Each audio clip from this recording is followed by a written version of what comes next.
Sun Tzu and the Art of War. Chapter 1. Laying Plans. Sun Tzu said, "The art of war is of vital importance to the state. It is a matter of life and death, a road either to safety or to ruin. Hence it is a subject of inquiry which can on no account be neglected." The art of war, then, is governed by 5 constant factors to be taken into account in one's deliberations when seeking to determine the conditions obtaining in the field. These are 1. The moral law. 2. Heaven. 3. Earth. 4. The commander. 5. Method and discipline. The moral law causes the people to be in complete accord with their ruler, so that they will follow him regardless of their lives, undismayed by any danger. Heaven signifies night and day, cold and heat, times and seasons. Earth comprises distances, great and small, danger and security, open ground and narrow passes, the chances of life and death. The commander stands for the virtues of wisdom, sincerity, benevolence, courage, and strictness. By method and discipline are to be understood the marshalling of the army in its proper subdivisions, the graduations of rank among the officers, the maintenance of roads by which supplies may reach the army, and the control of military expenditure. These 5 heads should be familiar to every general. He who knows them will be victorious. He who knows them not will fail. Therefore, in your deliberations, when seeking to determine the military conditions, let them be made the basis of a comparison. In this wise: 1. Which of the 2 sovereigns is imbued with the moral law? 2. Which of the 2 generals has most ability? 3. With whom lie the advantages derived from heaven and earth? 4. On which side is discipline most rigorously enforced? 5. Which army is stronger? 6.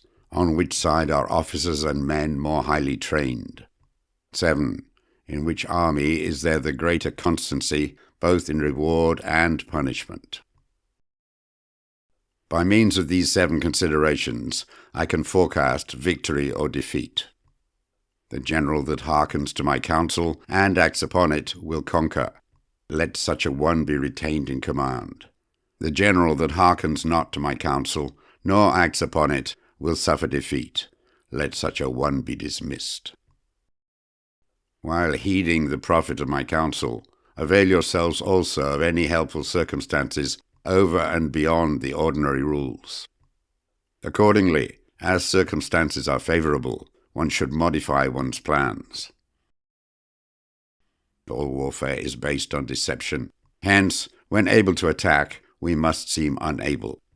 When using our forces, we must seem inactive. When we are near, we must make the enemy believe we are far away.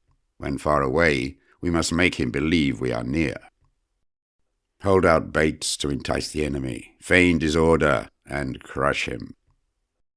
If he is secure at all points, be prepared for him. If he is in superior strength, evade him. If your opponent is of choleric temper, seek to irritate him. Pretend to be weak, that he may grow arrogant. If he is taking his ease, give him no rest. If his forces are united, separate them. Attack him when he is unprepared. Appear where you are not expected. These military devices leading to victory must not be divulged beforehand. Now, the general who wins a battle makes many calculations in his temple ere the battle is fought. The general who loses a battle makes but few calculations beforehand. Thus do many calculations lead to victory and few calculations to defeat. How much more no calculation at all? It is by attention to this point that I can foresee who is likely to win or lose. Chapter 2. Waging War. Sun Tzu said, In the operations of war, where there are in the field 1,000 swift chariots, as many heavy chariots, and 100,000 mail-clad soldiers, with provisions enough to carry them 1,000 li. The expenditure at home and at the front, including entertainment of guests, small items such as glue and paint, and some spent on chariots and armour, will reach the total of 1,000 ounces of silver per day. Such is the cost of raising an army of 100,000 men. When you engage in actual fighting, if victory is long in coming, then men's weapons will grow dull, and their ardour will be damped. If you lay siege to a town, you will exhaust your strength. Again, if the campaign is protracted, the resources of the state will not be equal to the strain. Now, when your weapons are dulled, your ardour damped, your strength exhausted, and your treasure spent, other chieftains will spring up to take advantage of your extremity. Then no man, however wise, will be able to avert the consequences that must ensue. Thus, though we have heard of stupid haste in war, cleverness has never been seen associated with long delays. There is no instance of a country having benefited from prolonged war. It is only one who is thoroughly acquainted with the evils of war that can thoroughly understand the profitable way of carrying it on. The skilful soldier does not raise a second levy, neither are his supply wagons loaded more than twice. Bring war material with you from home, but forage on the enemy. Thus the army will have food enough for its needs. Poverty of the state exchequer causes an army to be maintained by contributions from a distance. Contributing to maintain an army at a distance causes the people to be impoverished. On the other hand, the proximity of an army causes prices to go up, and high prices cause the people's substance to be drained away. When their substance is drained away, the peasantry will be afflicted by heavy exactions. With this loss of substance and exhaustion of strength, the homes of the people will be stripped bare, and 3/10 of their income will be dissipated, while government expenses for broken chariots, worn-out horses, breastplates and helmets, bows and arrows, spears and shields, protective mantles, draft oxen and heavy wagons will amount to 4/10 of its total revenue. Hence a wise general makes a point of foraging on the enemy. 1 cartload of the enemy's provisions is equivalent to 20 of one's own, and likewise a single pickle from his provender is equal to 20 from one's own store. Now, in order to kill the enemy, our men must be roused to anger. That there may be advantage from defeating the enemy, they must have their rewards. Therefore, in chariot fighting, when 10 or more chariots have been taken, those should be rewarded who took the first. Our own flags should be substituted for those of the enemy, and the chariots mingled and used in conjunction with our own. The captured soldiers should be kindly treated and kept. This is called using the conquered foe to augment one's own strength. In war, then, let your great object be victory, not lengthy campaigns. Thus it may be known that the leader of armies is the arbiter of the people's fate, the man on whom it depends whether the nation shall be in peace or in peril. Chapter 3. Attack by Stratagem. Sun Tzu said, "In the practical art of war, the best thing of all is to take the enemy's country whole and intact. To shatter and destroy it is not so good. So too, it is better to recapture an army entire than to destroy it, to capture a regiment, a detachment, or a company entire than to destroy them. Hence, to fight and conquer in all your battles is not supreme excellence. Supreme excellence consists in breaking the enemy's resistance without fighting." Thus, the highest form of generalship is to balk the enemy's plans. The next best is to prevent the junction of the enemy's forces. The next, in order, is to attack the enemy's army in the field, and the worst policy of all is to besiege walled cities. The rule is not to besiege walled cities if it can possibly be avoided. The preparation of mantlets, movable shelters, and various implements of war will take up 3 whole months, and the piling up of mounds over against the walls will take 3 months more.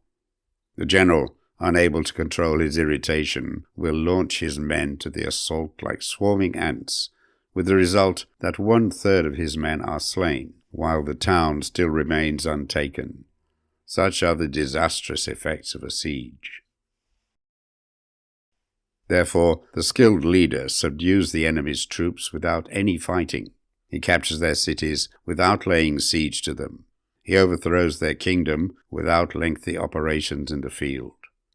With his forces intact, he will dispute the mastery of the empire, and thus, without losing a man, his triumph will be complete. This is the method of attacking by stratagem. It is the rule in war, if our forces are 10 to the enemy's 1, to surround him; if 5 to 1, to attack him; if twice as numerous, to divide our army into 2. If equally matched, we can offer battle. If slightly inferior in numbers, we can avoid the enemy. If quite unequal in every way, we can flee from him. Hence, though an obstinate fight may be made by a small force, in the end it must be captured by the larger force. Now, the general is the bulwark of the state. If the bulwark is complete at all points, the state will be strong. If the bulwark is defective, the state will be weak. There are 3 ways in which a ruler can bring misfortune upon his army: by commanding the army to advance or to retreat, being ignorant of the fact that it cannot obey. This is called hobbling the army. By attempting to govern an army in the same way as he administers a kingdom, being ignorant of the conditions which obtain in an army. This causes restlessness in the soldiers' minds. By employing the officers of his army without discrimination, through ignorance of the military principle of adaptation to circumstances. This shakes the confidence of the soldiers. But when the army is restless and distrustful, trouble is sure to come from the other feudal princes. This is simply bringing anarchy into the army and flinging victory away. Thus we may know that there are 5 essentials for victory. 1. He will win who knows when to fight and when not to fight. 2. He will win who knows how to handle both superior and inferior forces. 3. He will win whose army is animated by the same spirit throughout all its ranks. 4. He will win who, prepared himself, waits to take the enemy unprepared. 5. He will win who has military capacity and is not interfered with by the sovereign.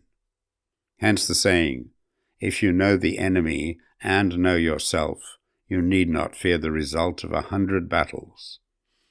If you know yourself, but not the enemy, for every victory gained, you will also suffer a defeat.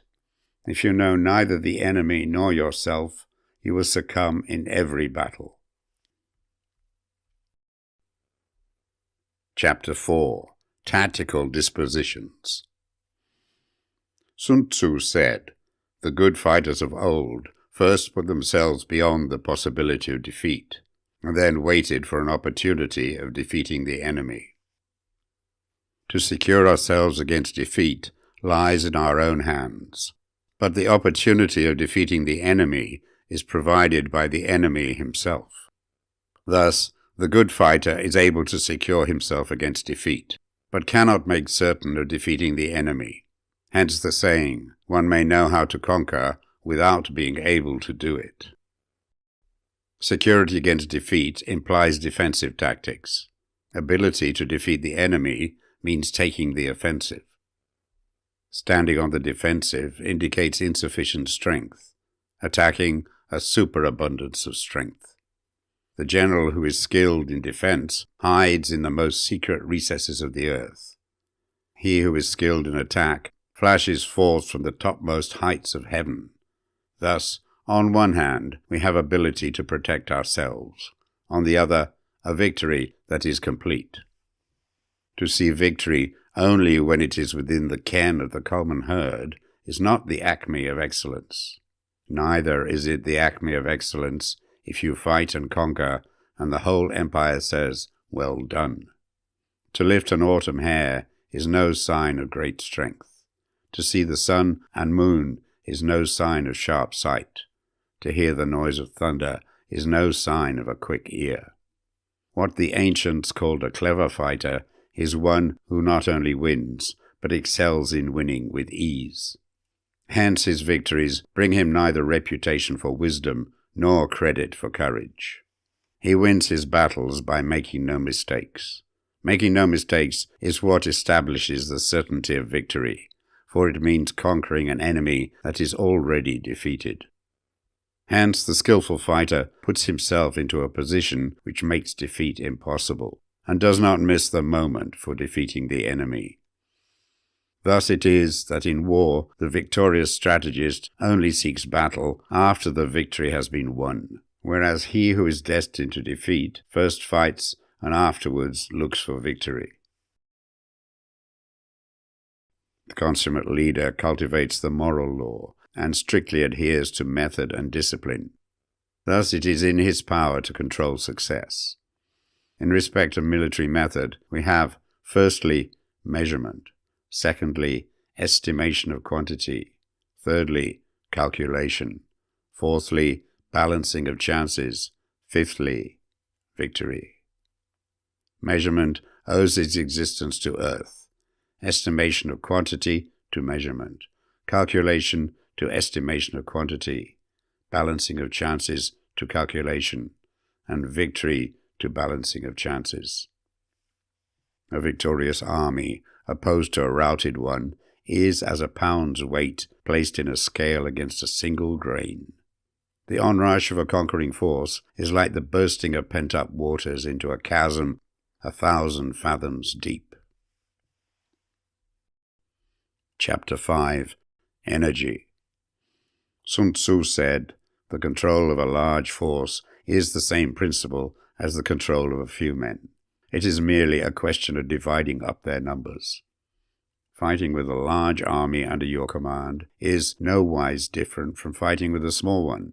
It is merely a question of instituting signs and signals. To ensure that your whole host may withstand the brunt of the enemy's attack and remain unshaken, this is effected by maneuvers direct and indirect. That the impact of your army may be like a grindstone dashed against an egg, this is effected by the science of weak points and strong.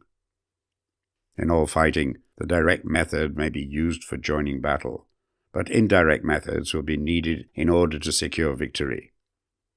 Indirect tactics, efficiently applied, are inexhaustible as heaven and earth, unending as the flow of rivers and streams. Like the sun and moon, they end, but to begin anew. Like the 4 seasons, they pass away to return once more. There are not more than 5 musical notes, yet the combinations of these 5 give rise to more melodies than can ever be heard. There are not more than 5 primary colors, blue, yellow, red, white, black. Yet in combination they produce more hues than can ever be seen. There are not more than 5 cardinal tastes, sour, acrid, salt, sweet, bitter. Yet combinations of them yield more flavors than can ever be tasted. In battles, there are not more than 2 methods of attack, the direct and the indirect. Yet these 2 in combination give rise to an endless series of maneuvers. The direct and the indirect lead on to each other in turn. It is like moving in a circle. You never come to an end. Who can exhaust the possibilities of their combination? The onset of troops is like the rush of a torrent which will even roll stones along in its course. The quality of decision is like the well-timed swoop of a falcon which enables it to strike and destroy its victim. Therefore the good fighter will be terrible in his onset and prompt in his decision. Energy may be likened to the bending of a crossbow. decision to the releasing of a trigger. Amid the turmoil and tumult of battle, there may be seeming disorder, and yet no real disorder at all. Amid confusion and chaos, your array may be without head or tail, yet it will be proof against defeat. Simulated disorder postulates perfect discipline. Simulated fear postulates courage. Simulated weakness postulates strength. Hiding order between the cloak of disorder is simply a question of subdivision. Concealing courage under a show of timidity presupposes a fund of latent energy. Masking strength with weakness is to be effected by tactical dispositions. Thus, one who is skillful at keeping the enemy on the move maintains deceitful appearances according to which the enemy will act. He sacrifices something that the enemy may snatch at. By holding out baits, he keeps him on the march. Then, with a body of picked men, he lies in wait for him. The clever combatant looks to the effect of combined energy and does not require too much from individuals. Hence his ability to pick out the right men and utilize combined energy. When he utilizes combined energy, his fighting men become, as it were, like unto rolling logs or stones. For it is in the nature of a log or a stone to remain motionless on level ground, and to move when on a slope. If four-cornered, to come to a standstill, but if round-shaped, to go rolling down. Thus the energy developed by good fighting men is as the momentum of a round stone rolled down a mountain thousands of feet in height. So much on the subject of energy. Chapter 6. Weak Points and Strong. Sun Tzu said, "Whoever is first in the field and awaits the coming of the enemy will be fresh for the fight. Whoever is second in the field and has to hasten to battle will arrive exhausted." Therefore the clever combatant imposes his will on the enemy, but does not allow the enemy's will to be imposed on him. By holding out advantages to him, he can cause the enemy to approach of his own accord. Or, by inflicting damage, he can make it impossible for the enemy to draw near.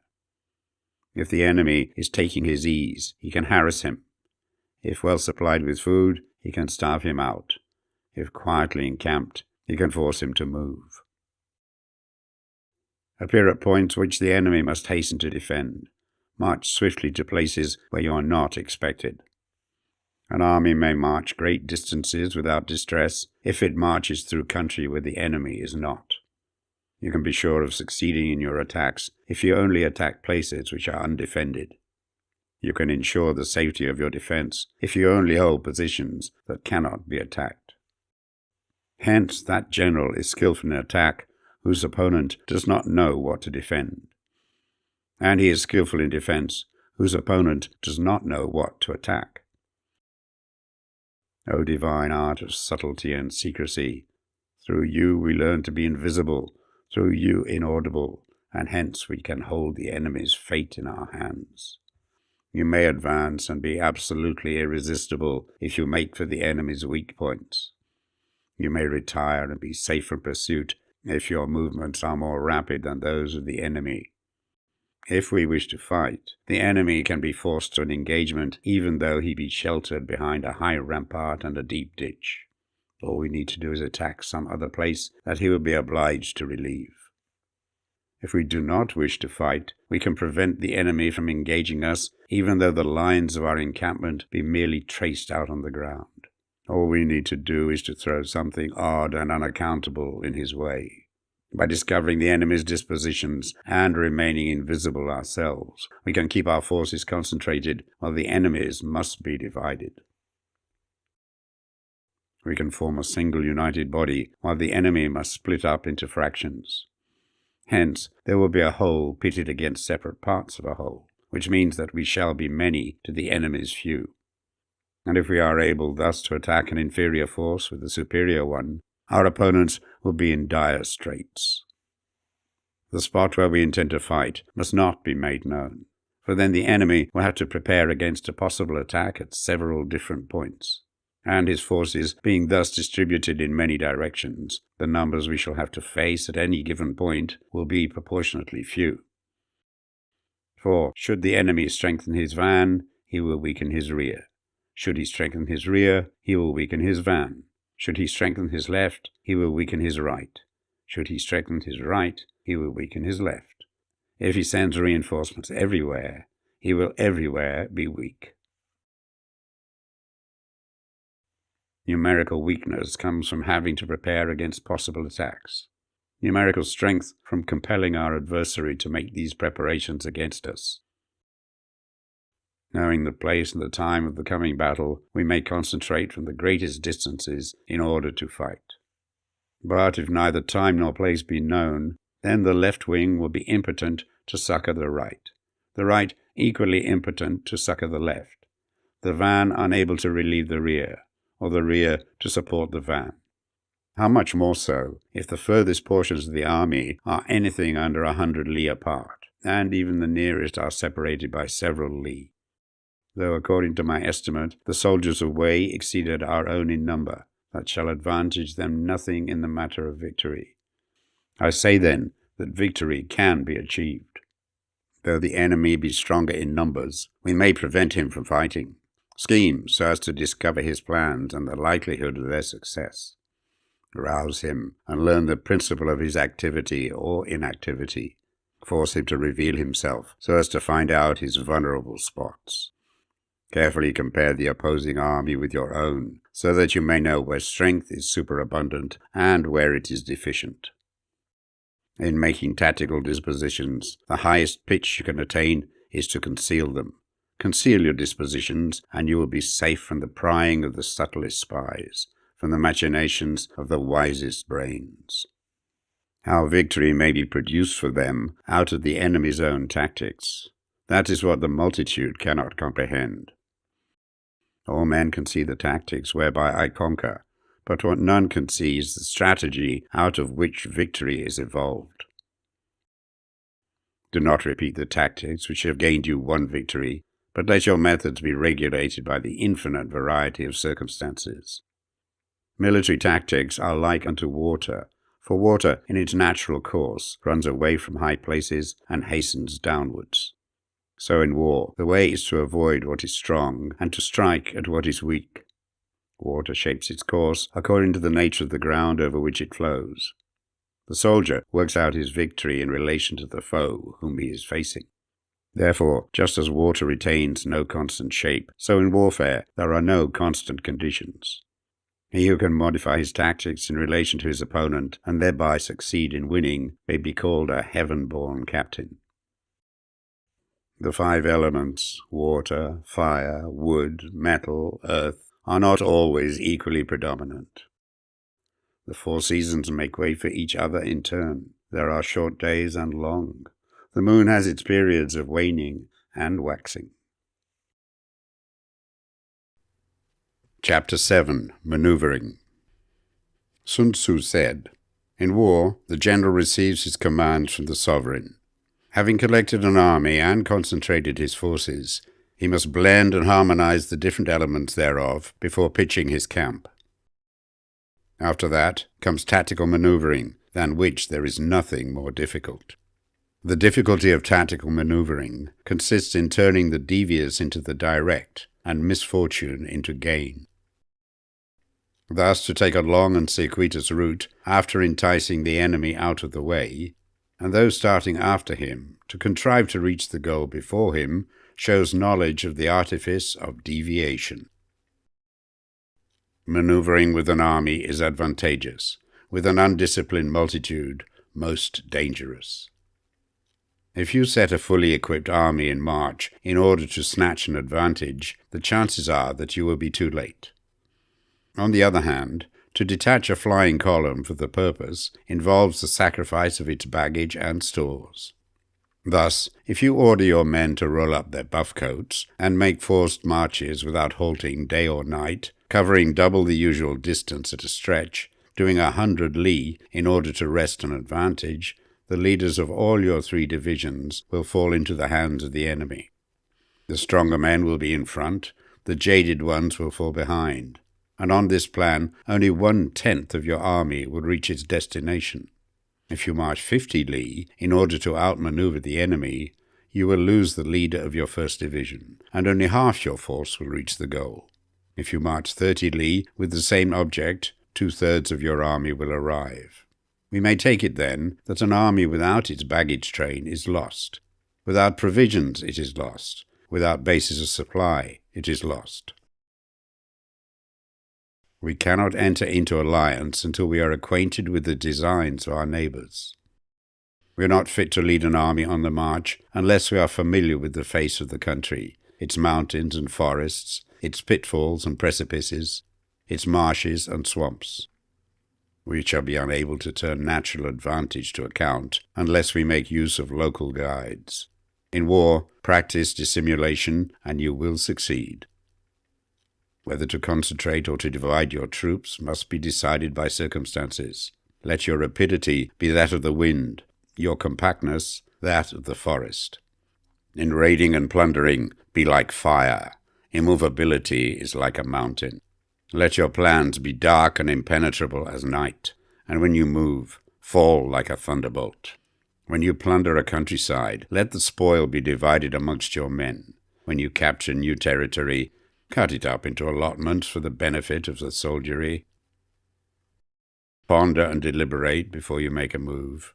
He will conquer who has learned the artifice of deviation. Such is the art of manoeuvring. The Book of Army Management says, on the field of battle, the spoken word does not carry far enough. Hence the institution of gongs and drums. Nor can ordinary objects be seen clearly enough. Hence the institution of banners and flags. Gongs and drums, banners and flags are means whereby the ears and eyes of the host may be focused on one particular point. The host thus forming a single united body, it is impossible either for the brave to advance alone or for the cowardly to retreat alone. This is the art of handling large masses of men. In night fighting, then, make much use of signal fires and drums, and in fighting by day of flags and banners, as a means of influencing the ears and eyes of your army. The whole army may be robbed of its spirit. A commander-in-chief may be robbed of his presence of mind. Now, a soldier's spirit is keenest in the morning. By noonday it has begun to flag, and in the evening his mind is bent only on returning to camp. A clever general, therefore, avoids an army when the spirit is keen, but attacks it when it is sluggish and inclined to return. This is the art of studying moods. Disciplined and calm, to await the appearance of disorder and hubbub amongst the enemy. This is the art of retaining self-possession. To be near the goal while the enemy is still far from it. To wait at ease while the enemy is toiling and struggling. To be well fed while the enemy is famished. This is the art of husbanding one's strength. To refrain from intercepting an enemy whose banners are in perfect order. To refrain from attacking an army drawn up in calm and confident array. This is the art of studying circumstances. It is a military axiom not to advance uphill against the enemy, nor to oppose him when he comes downhill. Do not pursue an enemy who simulates flight. Do not attack soldiers whose temper is keen. Do not swallow bait offered by the enemy. Do not interfere with an army that is returning home.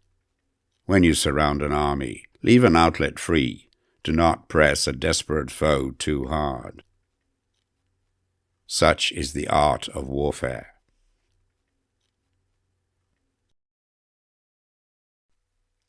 Chapter 8. Variation in Tactics.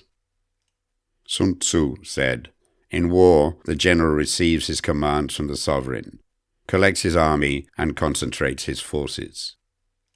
When in difficult country, do not encamp.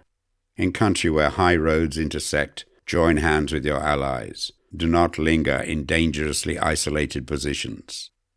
In hemmed-in situations, you must resort to stratagem. In desperate position, you must fight. There are roads which must not be followed, armies which must not be attacked, towns which must be besieged, positions which must not be contested, commands of the sovereign which must not be obeyed. The general who thoroughly understands the advantages that accompany variation of tactics knows how to handle his troops. The general who does not understand these may be well acquainted with the configuration of the country, yet he will not be able to turn his knowledge to practical account. So, the student of war who is unversed in the art of war of varying his plans, even though he be acquainted with the 5 advantages, will fail to make the best use of his men. Hence, in the wise leader's plans, considerations of advantage and of disadvantage will be blended together. If our expectation of advantage be tempered in this way, we may succeed in accomplishing the essential part of our schemes. If, on the other hand, in the midst of difficulties, we are always ready to seize an advantage, we may extricate ourselves from misfortune. Reduce the hostile chiefs by inflicting damage on them, and make trouble for them, and keep them constantly engaged. Hold out specious allurements, and make them rush to any given point. The art of war teaches us to rely not on the likelihood of the enemy's not coming, but on our own readiness to receive him, not on the chance of his not attacking, but rather on the fact that we have made our position unassailable. There are 5 dangerous faults which may affect a general. 1. Recklessness, which leads to destruction. 2. Cowardice, which leads to capture. 3. A hasty temper, which can be provoked by insults. 4. A delicacy of honor, which is sensitive to shame. 5. Over-solicitude for his men, which exposes him to worry and trouble. These are the 5 besetting sins of a general, ruinous to the conduct of war. When an army is overthrown and its leader slain, the cause will surely be found among these 5 dangerous faults. Let them be subject of meditation. Chapter 9. The Army on the March. Sun Tzu said, "We come now to the question of encamping the army and observing signs of the enemy. Pass quickly over mountains and keep in the neighborhood of valleys. Camp in high places, facing the sun. Do not climb heights in order to fight. So much for mountain warfare. After crossing a river, you should get far away from it. When an invading force crosses a river in its onward march, do not advance to meet it midstream. It will be best to let half the army get across and then deliver your attack. If you are anxious to fight, you should not go to meet the invader near a river which he has to cross. Moor your craft higher up than the enemy and facing the sun. Do not move upstream to meet the enemy. So much for river warfare. In crossing salt marshes, your sole concern should be to get over them quickly without any delay. If forced to fight in a salt marsh, you should have water and grass near you and get your back to a clump of trees. So much for operations in salt marshes. In dry, level country, take up an easily accessible position with rising ground to your right and on your rear, so that the danger may be in front and safety lie behind. So much for campaigning in flat country. These are 4 useful branches of military knowledge which enabled the Yellow Emperor to vanquish 4 several sovereigns. All armies prefer high ground to low and sunny places to dark. If you are careful with your men and camp on hard ground, the army will be free from disease of every kind, and this will spell victory. When you come to a hill or a bank, occupy the sunny side, with the slope on your right rear. Thus, you will at once act for the benefit of your soldiers and utilize the natural advantages of the ground. When, in consequence of heavy rains up country, a river which you wish to ford is swollen and flecked with foam, you must wait till it subsides. Country in which there are precipitous cliffs with torrents running between, deep natural hollows, confined places, tangled thickets, quagmires and crevices, should be left with all possible speed and not approached. While we keep away from such places, we should get the enemy to approach them. While we face them, we should let the enemy have them on its rear. If in the neighborhood of your camp there should be any hilly country, Ponds surrounded by aquatic grass, hollow basins filled with reeds, or woods with thick undergrowth, they must be carefully routed out and searched. For these are places where men in ambush or insidious spies are likely to be lurking. When the enemy is close at hand and remains quiet, he is relying on the natural strength of his position. When he keeps aloof and tries to provoke a battle, he is anxious for the other side to advance. If his place of encampment is easy of access, he is tendering a bait. Movement amongst the trees of a forest shows that the enemy is advancing. The appearance of a number of screens in the midst of thick grass means that the enemy wants to make us suspicious. The rising of birds in their flight is the sign of an ambuscade. Startled beasts indicate that a sudden attack is coming. When there is dust rising in a high column, it is the sign of chariots advancing. When the dust is low, but spread over a wide area, it betokens the approach of infantry. When it branches out in different directions, it shows that parties have been sent to collect firewood. A few clouds of dust moving to and fro signify that the army is encamping. Humble words and increased preparations are signs that the enemy is about to advance. Violent language and driving forward as if to attack are signs that he will retreat. When the light chariots come out first and take up a position on the wings, it is a sign that the enemy is forming for battle. Peace proposals, unaccompanied by a sworn covenant, indicate a plot. When there is much running about and the soldiers fall into rank, it means that the critical moment has come. When some are seen advancing and some retreating, it is a lure. When the soldiers stand leaning on their spears, they are faint from want of food. If those who are sent to draw water begin by drinking themselves, the army is suffering from thirst. If the enemy sees an advantage to be gained and makes no effort to secure it, the soldiers are exhausted. If birds gather on any spot, it is unoccupied. Clamour by night betokens nervousness. If there is a disturbance in the camp, the general's authority is weak. If the banners and flags are shifted about, sedition is afoot. If the officers are angry, it means the men are weary. When an army feeds its horses with grain and kills its cattle for food, and when the men do not hang their cooking pots over the campfires, showing that they will not return to their tents, you may know that they are determined to fight to the death. The sign of men whispering together in small knots or speaking in subdued tones points to disaffection amongst the rank and file. Too frequent rewards signify that the enemy is at the end of his resources. Too many punishments betray a condition of dire distress. To begin by bluster, but afterwards to take fright at the enemy's numbers, shows a supreme lack of intelligence. When envoys are sent with compliments in their mouths, it is a sign that the enemy wishes for a truce. If the enemy's troops march up angrily and remain facing ours for a long time without either joining battle or taking themselves off again, the situation is one that demands great vigilance and circumspection. If our troops are no more in numbers than the enemy, that is amply sufficient. It only means that no direct attack can be made. What we can do is simply to concentrate all our available strength, keep a close watch on the enemy, and obtain reinforcements. He who exercises no forethought but makes light of his opponents is sure to be captured by them. If soldiers are punished before they have grown attached to you, they will not prove submissive, and, unless submissive, then will be practically useless. If, when soldiers have become attached to you, punishments are not enforced, they will still be useless. Therefore, soldiers must be treated in the first instance with humanity, but kept under control by means of iron discipline. This is a certain road to victory.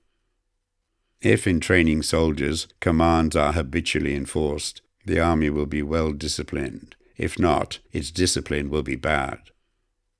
If a general shows confidence in his men, but always insists on his orders being obeyed, the gain will be mutual. Chapter 10. Terrain. Sun Tzu said, We may distinguish 6 kinds of terrain, to wit: 1. Accessible ground. 2. Entangling ground. 3. Temporizing ground.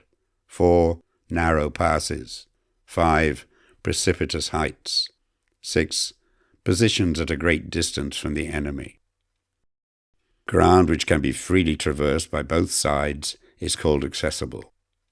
With regard to ground of this nature, be before the enemy in occupying the raised and sunny spots, and carefully guard your line of supplies. Then you will be able to fight with advantage. Ground which can be abandoned but is hard to reoccupy is called entangling. From a position of this sort, if the enemy is unprepared, you may sally forth and defeat him. But if the enemy is prepared for your coming, and you fail to defeat him, then, return being impossible, disasters will ensue. When the position is such that neither side will gain by making the first move, it is called temporizing ground. In a position of this sort, even though the enemy should offer us an attractive bait, it will be advisable not to stir forth, but rather to retreat, thus enticing the enemy in his turn. Then, when part of his army has come out, we may deliver our attack with advantage. With regard to narrow passes, if you can occupy them first, let them be strongly garrisoned and await the advent of the enemy. Should the army forestall you in occupying a pass, do not go after him if the pass is fully garrisoned, but only if it is weakly garrisoned. With regard to precipitous heights, if you are beforehand with your adversary, you should occupy the raised and sunny spots, and there wait for him to come up. If the enemy has occupied them before you, do not follow him, but retreat and try to entice him away. If you are situated at a great distance from the enemy, and the strength of the 2 armies is equal, it is not easy to provoke a battle, and fighting will be to your disadvantage. These 6 are the principles connected with earth. The general who has attained a responsible post must be careful to study them. Now an army is exposed to 6 several calamities, not arising from natural causes, but from faults for which the general is responsible. These are: 1. Flight. 2. Insubordination. 3. Collapse. 4. Ruin. 5. Disorganization. 6. Rout. Other conditions being equal, if one force is hurled against another 10 times its size, the result will be the flight of the former. When the common soldiers are too strong and their officers too weak, the result is insubordination. When the officers are too strong and the common soldiers too weak, the result is collapse. When the higher officers are angry and insubordinate, and on meeting the enemy give battle on their own account from a feeling of resentment, before the commander-in-chief can tell whether or no he is in a position to fight, the result is ruin. When the general is weak and without authority, when his orders are not clear and distinct, when there are no fixed duties assigned to officers and men, and the ranks are formed in a slovenly, haphazard manner, the result is utter disorganization. When a general, unable to estimate the enemy's strength, allows an inferior force to engage a larger one, or hurls a weak detachment against a powerful one, and neglects to place picked soldiers in the front rank, the result must be rout. There are 6 ways of courting defeat, which must be carefully noted by the general who has attained a responsible post.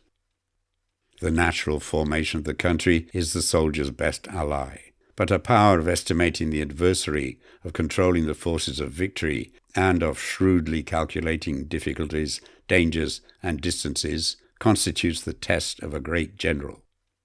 He who knows these things, and in fighting puts his knowledge into practice, will win his battles. He who knows them not, nor practices them, will surely be defeated. If fighting is sure to result in victory, then you must fight, even though the ruler forbid it. If fighting will not result in victory, then you must not fight, even at the ruler's bidding. The general who advances without coveting fame and retreats without fearing disgrace, whose only thought is to protect his country and do good service for his sovereign, is the jewel of the kingdom. Regard your soldiers as your children, and they will follow you into the deepest valleys. Look upon them as your own beloved sons, and they will stand by you even unto death. If, however, you are indulgent, but unable to make your authority felt, kind-hearted, but unable to enforce your commands, and incapable, moreover, of quelling disorder, then your soldiers must be likened to spoilt children. They are useless for any practical purpose. If we know that our own men are in a condition to attack, but are unaware that the enemy is not open to attack, we have gone only halfway towards victory. If we know that the enemy is open to attack, but are unaware that our own men are not in a condition to attack, we have only gone halfway towards victory. If we know that the enemy is open to attack, and also know that our men are in a condition to attack, but are unaware that the nature of the ground makes fighting impracticable, we have still gone only halfway towards victory. Hence the experienced soldier, once in motion, is never bewildered. Once he has broken camp, he is never at a loss. Hence the saying, if you know the enemy and know yourself, your victory will not stand in doubt. If you know heaven and know earth, you may make your victory complete. Chapter 11. The 9 Situations. Sun Tzu said, "The art of war recognizes 9 varieties of ground. 1. Dispersive ground. 2. Facile ground. 3. Contentious ground. 4. Open ground. 5. Ground of intersecting highways. 6. Serious ground. 7. Difficult ground. 8. Hemmed-in ground. 9. Desperate ground." When a chieftain is fighting in his own territory, it is dispersive ground. When he has penetrated into hostile territory, but to no great distance, it is facile ground. Ground the possession of which imports great advantage to either side is contentious ground. Ground on which each side has liberty of movement is open ground. Ground which forms the key to 3 contiguous states, so that he who occupies it first has most of the empire at his command, is a ground of intersecting highways. When an army has penetrated into the heart of a hostile country, leaving a number of fortified cities in its rear, it is serious ground. Mountain forests, rugged steeps, marshes and fens, all country that is hard to traverse, this is difficult ground. Ground which is reached through narrow gorges, and from which we can only retire by tortuous paths, so that a small number of the enemy would suffice to crush a large body of our men. This is hemmed-in ground. Ground on which we can only be saved from destruction by fighting without delay is desperate ground. On dispersive ground, therefore, fight not. On facile ground, halt not. On contentious ground, attack not. On open ground, do not try to block the enemy's way. On the ground of intersecting highways, join hands with your allies. On serious ground, gather in plunder. In difficult ground, keep steadily on the march. On hemmed-in ground, resort to stratagem. On desperate ground, fight. Those who were called skillful leaders of old knew how to drive a wedge between the enemy's front and rear, to prevent cooperation between his large and small divisions, to hinder the good troops from rescuing the bad, the officers from rallying their men. When the enemy's men were united, they managed to keep them in disorder. When it was to their advantage, they made a forward move. When otherwise, they stopped still. If asked how to cope with a great host of the enemy in orderly array and on the point of marching to the attack, I should say, begin by seizing something which your opponent holds dear. Then he will be amenable to your will. Rapidity is the essence of war. Take advantage of the enemy's unreadiness. Make your way by unexpected routes, and attack unguarded spots. The following are the principles to be observed by an invading force. The further you penetrate into a country, the greater will be the solidarity of your troops, and thus the defenders will not prevail against you. Make forays in fertile country in order to supply your army with food. Carefully study the well-being of your men, and do not overtax them. Concentrate your energy and hoard your strength. Keep your army continually on the move, and devise unfathomable plans. Throw your soldiers into positions whence there is no escape, and they will prefer death to flight. If they will face death, there is nothing they may not achieve. Officers and men alike will put forward their uttermost strength. Soldiers, when in desperate straits, lose the sense of fear. If there is no place of refuge, they will stand firm. If they are in hostile country, they will show a stubborn front. If there is no help for it, they will fight hard. Thus, without waiting to be marshalled, the soldiers will be constantly on the qui-vive, without waiting to be asked. They will do your will without restrictions. They will be faithful without giving orders. They can be trusted. Prohibit the taking of omens, and do away with superstitious doubts. Then, until death itself comes, no calamity need be feared. If our soldiers are not overburdened with money, it is not because they have a distaste for riches. If their lives are not unduly long, it is not because they are disinclined to longevity. On the day they are ordered out to battle, your soldiers may weep, those sitting up bedewing their garments, and those lying down letting the tears run down their cheeks. But let them once be brought to bay, and they will display the courage of a Chu or a Kui. The skillful tactician may be likened to the Stratagem. Now the Stratagem is a snake that is found in the Cheung Mountains. Strike at its head, and you will be attacked by its tail. Strike at its tail, and you will be attacked by its head. Strike at its middle, and you will be attacked by the head and tail, both.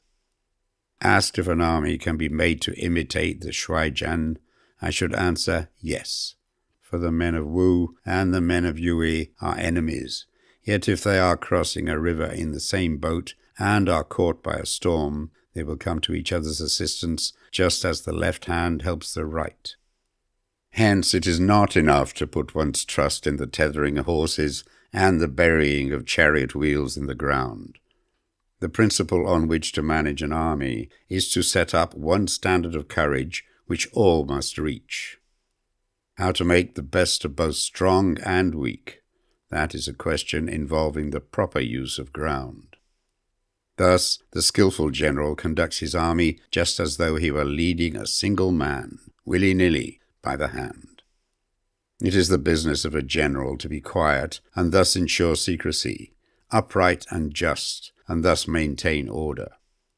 He must be able to mystify his officers and men by false reports and appearances, and thus keep them in total ignorance. By altering his arrangements and changing his plans, he keeps the enemy without definite knowledge. By shifting his camp and taking circuitous routes, he prevents the enemy from anticipating his purpose. At the critical moment, the leader of an army acts like one who has climbed up a height and then kicks away the ladder behind him. He carries his men deep into hostile territory before he shows his hand. He burns his boats and breaks his cooking pots. Like a shepherd driving a flock of sheep, he drives his men this way and that, and nothing knows whither he is going. To muster his host and bring it into danger, this may be termed the business of the general. The different measures suited to the 9 varieties of ground, the expediency of aggressive or defensive tactics, and the fundamental laws of human nature. These are things that must most certainly be studied. When invading hostile territory, the general principle is that penetrating deeply brings cohesion. Penetrating but a short way means dispersion. When you leave your own country behind and take your army across neighborhood territory, you find yourself on critical ground. Where there are means of communication on all four sides, the ground is one of intersecting highways. When you penetrate deeply into a country, it is serious ground. When you penetrate but a little way, it is facile ground. When you have your enemy's strongholds on your rear and narrow passes in front, it is hemmed-in ground. When there is no place of refuge at all, it is desperate ground. Therefore, on dispersive ground, I would inspire my men with unity of purpose. On facile ground, I would see that there is close connection between all parts of my army. On contentious ground, I would hurry up my rear. On open ground, I would keep a vigilant eye on my defenses. On ground of intersecting highways, I would consolidate my alliances. On serious ground, I would try to ensure a continuous stream of supplies. On difficult ground, I would keep pushing on along the road. On hemmed-in ground, I would block any way of retreat. On desperate ground, I would proclaim to my soldiers the hopelessness of saving their lives. For it is the soldier's disposition to offer an obstinate resistance when surrounded, to fight hard when he cannot help himself, and to obey promptly when he has fallen into danger.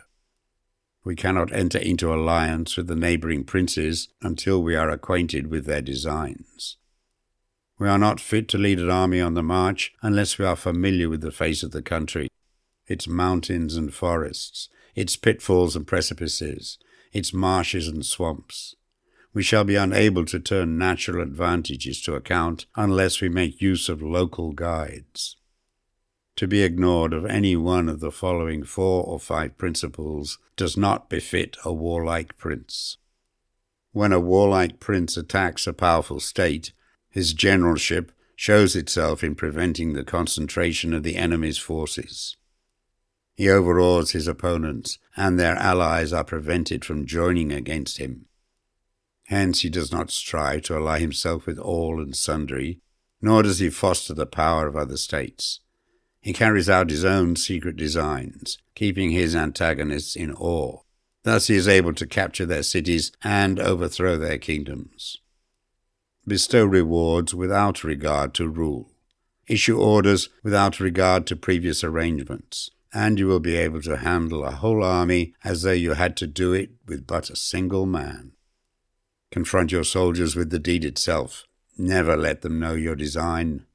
When the outlook is bright, bring it before their eyes, but tell them nothing when the situation is gloomy. Place your army in deadly peril, and it will survive. Plunge it into desperate straits, and it will come off in safety. For it is precisely when a force has fallen into harm's way that it is capable of striking a blow for victory. Success in warfare is gained by carefully accommodating ourselves to the enemy's purpose. By persistently hanging on to the enemy's flank, we shall succeed in the long run in killing the commander-in-chief. This is called ability to accomplish a thing by sheer cunning.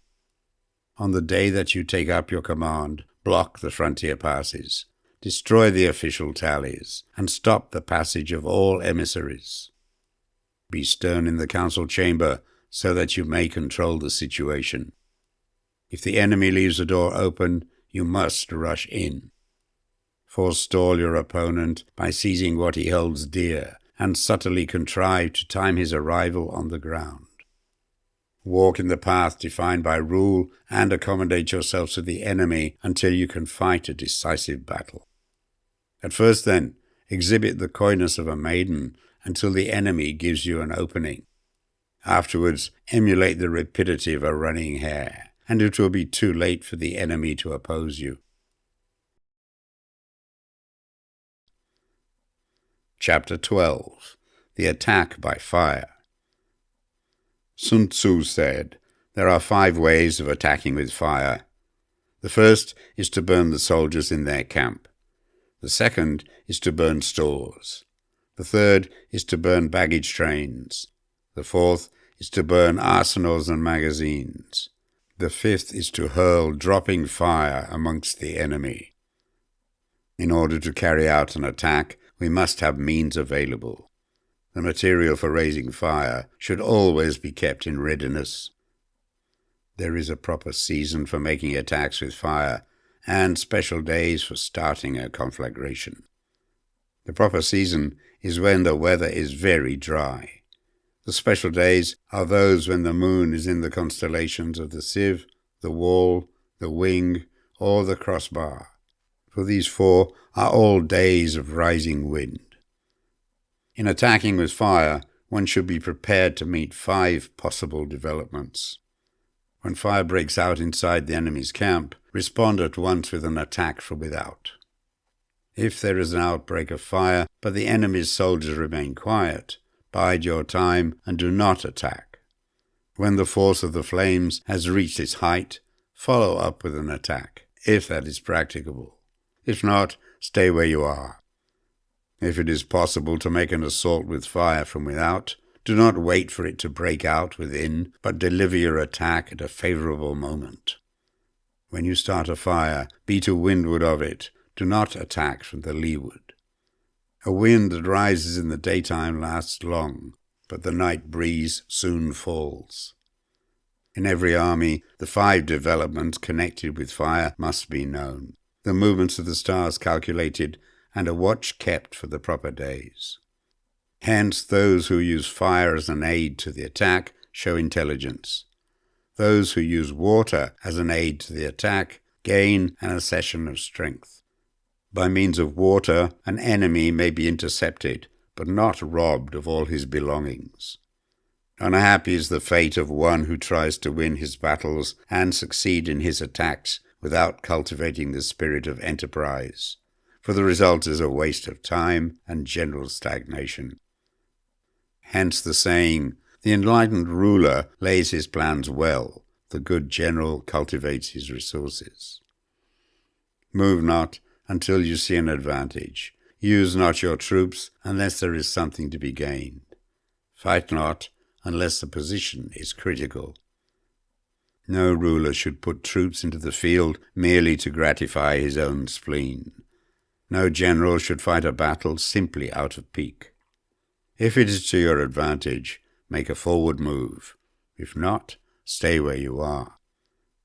Anger may in time change to gladness. Vexation may be succeeded by content.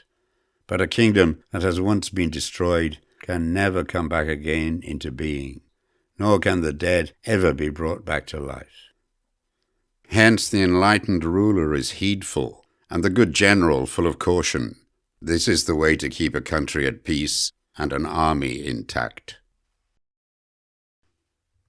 Chapter 13. The Use of Spies. Sun Tzu said, "Raising a host of 100,000 men and marching them great distances entails heavy loss on the people and a drain on the resources of the state. The daily expenditure will amount to 1,000 ounces of silver. There will be commotion at home and abroad, and men will drop down exhausted on the highways. As many as 700,000 families will be impeded in their labor. Hostile armies may face each other for years, striving for the victory which is decided in a single day. This being so, to remain in ignorance of the enemy's condition simply because one grudges the outlay of 100 ounces of silver in honors and emoluments is the height of inhumanity. One who acts thus is no leader of men, no present help to his sovereign, no master of victory. Thus, what enables the wise sovereign and the good general to strike and conquer and achieve things beyond the reach of ordinary men is foreknowledge. Now this foreknowledge cannot be elicited from spirits.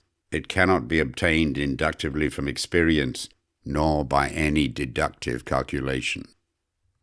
Knowledge of the enemy's dispositions can only be obtained from other men. Hence the use of spies, of whom there are 5 classes. 1. Local spies. 2. Inward spies. 3. Converted spies. 4. Doomed spies. 5. Surviving spies.